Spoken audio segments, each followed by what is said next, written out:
अगर ये जीवन कर्मों पर ही निर्भर है तो इंसान के हाथ में क्या है? कर्मों का विधान हमें यही समझाता है कि जैसी करनी वैसी भरनी, कि हर एक सोच, हर एक बोल, हर एक कार्य का हमें भुगतान करना है। अगर हमारे सोच, बोल और कार्य अच्छे होंगे तो उसका हमें अच्छा फल मिलेगा। जो हमारी सोच, हमारे बोल, हमारे कार्य अच्छे नहीं होंगे तो फिर हमें उसका भुगतान करना पड़ेगा। और जो फल मिलना है हमें और जो भुगतान हमें करना है वो ज़रूरी नहीं कि इसी ज़िंदगी में हो। हमारी आत्मा 84 लाख जिया जून में भटक रही है और जब से वो प्रभु से अलग हुई उसने कर्म किए। जब वो मानव चोले में थी, बहुत सी योनियां हैं जिसमें कि हमारी आत्मा जाती है उन्हीं कर्मों का भोग पाने के लिए, और फिर एक योनि से दूसरी, दूसरी में से तीसरी, किसी में अच्छे कर्म, किसी में बुरे कर्म, और फिर कभी मनुष्य की योनि में, कभी किसी और योनि में हमारी आत्मा भटक रही है। जैसे जैसे हमारे कर्म बढ़ते चले गए, क्योंकि एक ही बारी में उनका भुगतान नहीं हो रहा था, तो अलग अलग तरीके बनाए गए, योनियां बनी गई जिनके ज़रिए हमारे कर्मों का भुगतान होता है। हम तो सिर्फ शरीर में चंद दिनों के लिए, चंद क्षणों के लिए आए हैं, तो हमारी आत्मा जो मरती नहीं, जो अमर है, उसके साथ कर्म जुड़े हुए हैं। जैसे जैसे कर्म इंसान के बढ़ते चले जाते हैं वैसे वैसे कर्म का बोझ भी बढ़ता चला जाता है। 3 किस्म के कर्म हैं जो हमारे साथ होते हैं। सबसे पहला है संचित कर्म, जो कि कर्मों का भंडार है, जो हमारी आत्मा के साथ जब से हम प्रभु से अलग हुए बनते चले गए, उसमें से एक हिस्सा लिया जाता है जिसे प्रारब्ध कर्म कहा जाता है, जो कि इस जिंदगी में हमारे साथ डलेंगे। और फिर रोज़ाना जब हम ये ज़िंदगी जी रहे हैं, हम सोचते हैं, हम बोलते हैं, हम कार्य करते हैं, तो वो हमारे क्रियामान कर्म हैं जो रोज़ बनते हैं। तो ये 3 कर्म हर एक के साथ जुड़े हुए हैं। तो जो संतमत का रास्ते हमें समझाता है कि जो प्रारब्ध कर्म है, जो हमारी ज़िंदगी में ढलने हैं, वो हमारी ज़िंदगी का 75% हिस्सा है, 3/4 हिस्सा। लेकिन 25% हमारे पास फ्री विल है, कि 25% हमारे पास है जिसमें कि हम खुद कुछ करते हैं, खुद सोचते हैं, कुछ बोलते हैं, कुछ कार्य करते हैं, और उस 25% पर निर्भर है कि हम अपनी ज़िंदगी किस ओर लेके जा रहे हैं। इसीलिए महापुरुष समझाते हैं कि हम अपना ध्यान पिता परमेश्वर की ओर करें, 25% का हम फ़ायदा उठाएं। हमारी सारी ज़िंदगी पिछले कर्मों पर निर्भर नहीं है। 25% हमको प्रभु ने दिया है कि हम अपने कदम प्रभु की ओर बढ़ा सकें। इस मानव चोले में ही हम अपने आप को जान सकते हैं और पिता परमेश्वर को पा सकते हैं। इसीलिए इस शरीर में आना, मनुष्य जीवन जीना एक बहुत बड़ी बरकत है। इसमें ही हम अपनी मंजिल तक पहुंच सकते हैं और 84 लाख जियाजून से अपना छुटकारा पा सकते हैं। जीवन में एक पूर्ण सतगुरु के होने से हमें क्या बरकतें मिलती हैं?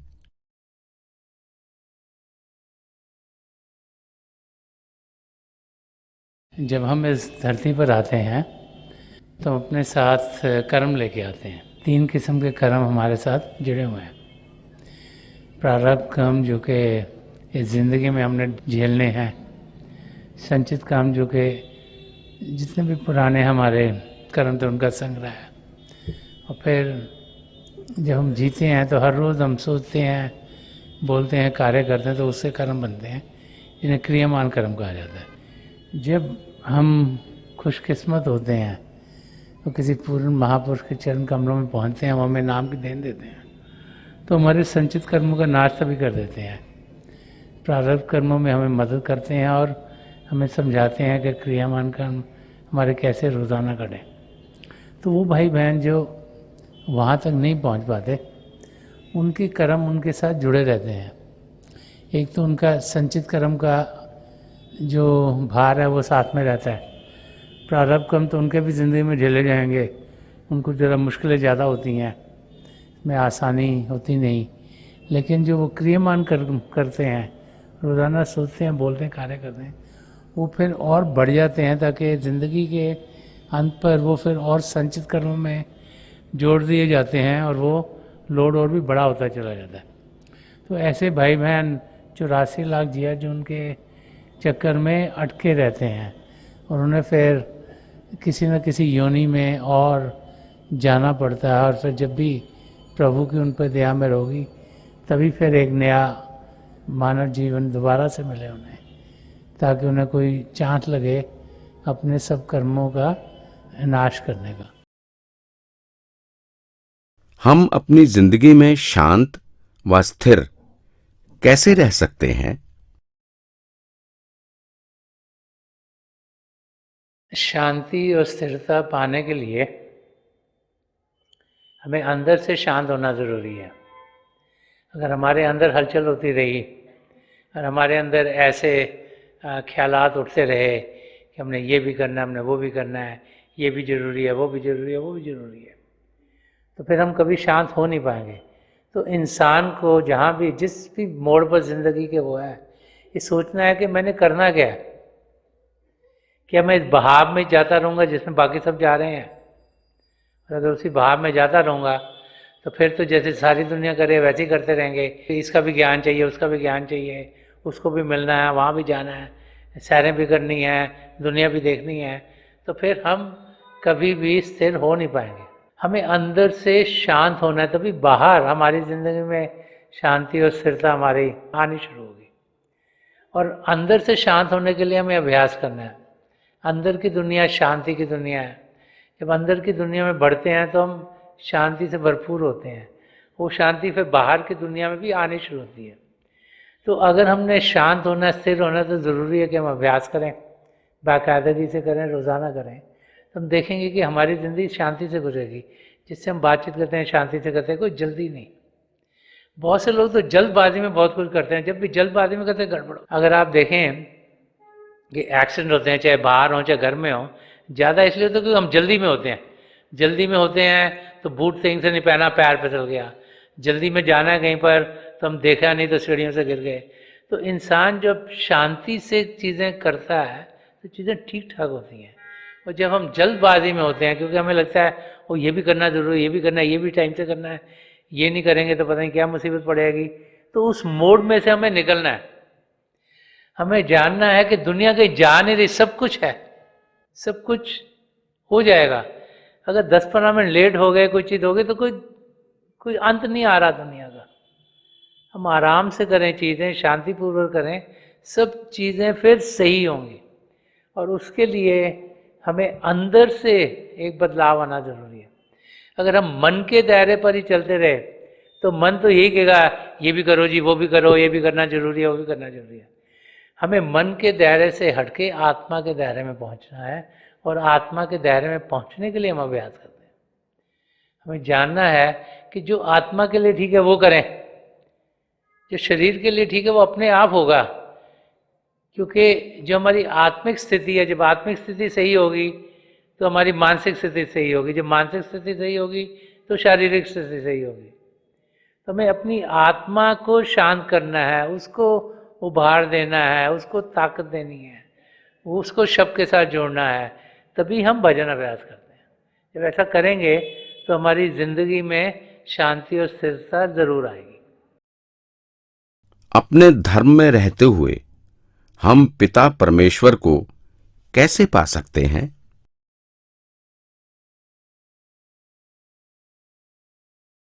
सन्मत के रास्ते पर जब हम चलते हैं तो हमें यही समझाया जाता है कि ये रास्ता अध्यात्म का रास्ता है। ये रास्ता वो रास्ता है जो हर एक धर्म की बुनियाद का रास्ता है। हर एक धर्म के दो हिस्से होते हैं, एक उसका बाहरी हिस्सा और एक उसका अंदरूनी हिस्सा। जैसे एक्सोटेरिक साइड बाहर के हिस्से को कहते हैं और एजोटेरिक साइड अंदर के हिस्से को। अब जो अंदर का हिस्सा है वो महापुरुषों के जो अनुभव हुए हैं उन पर निर्भर है। तो जो सन्मत का रास्ता है वो जो इनर साइड है, अंदरूनी रास्ते के साथ जुड़ा हुआ है। ये रास्ता सिर्फ अंदरूनी रास्ता है, ये रास्ता सिर्फ हमारी आत्मा के साथ जुड़ा हुआ है।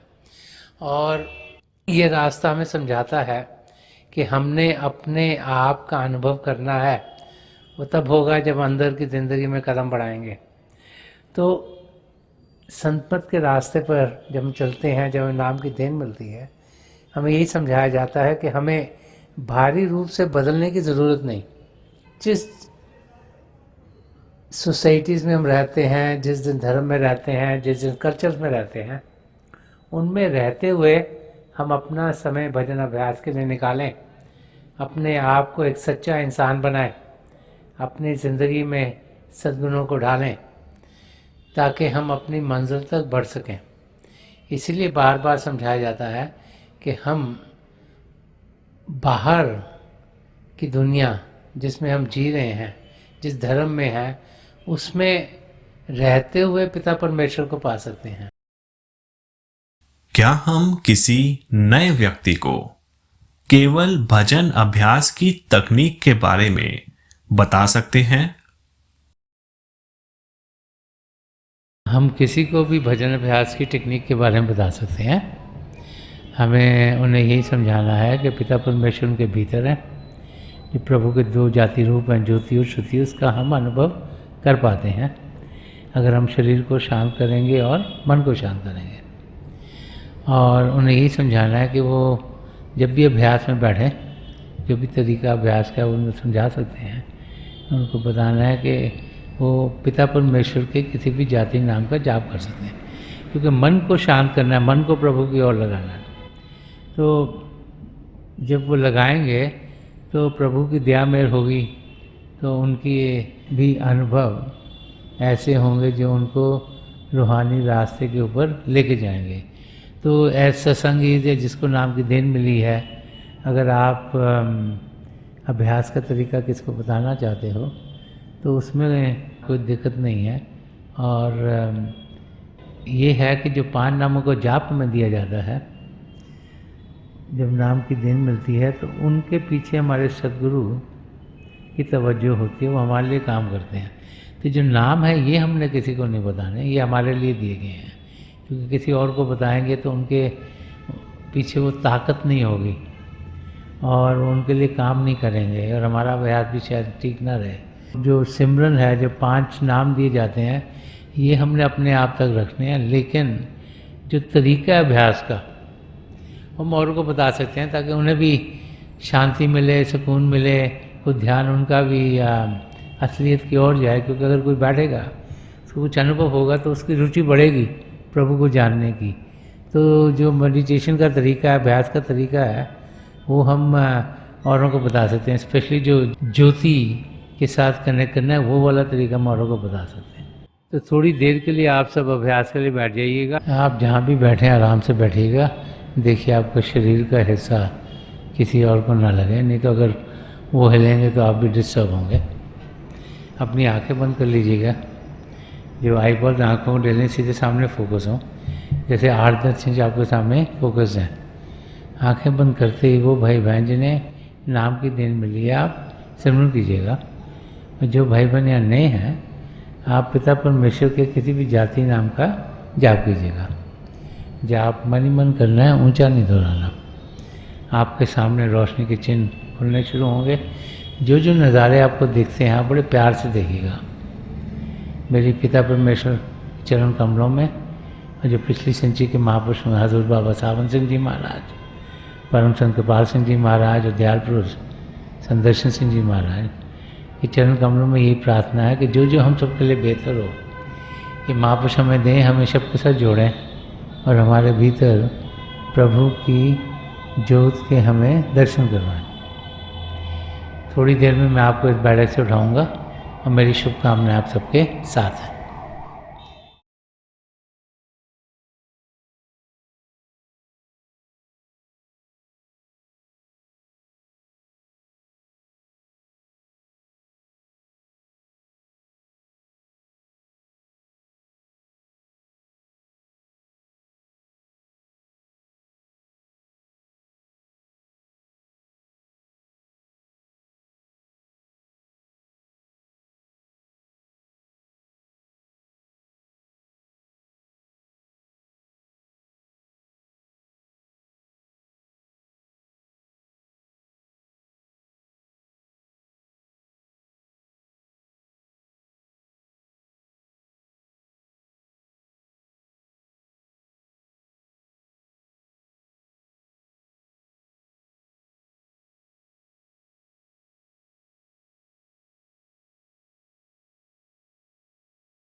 छोड़ दीजिए जी, प्लीज लीव ऑफ।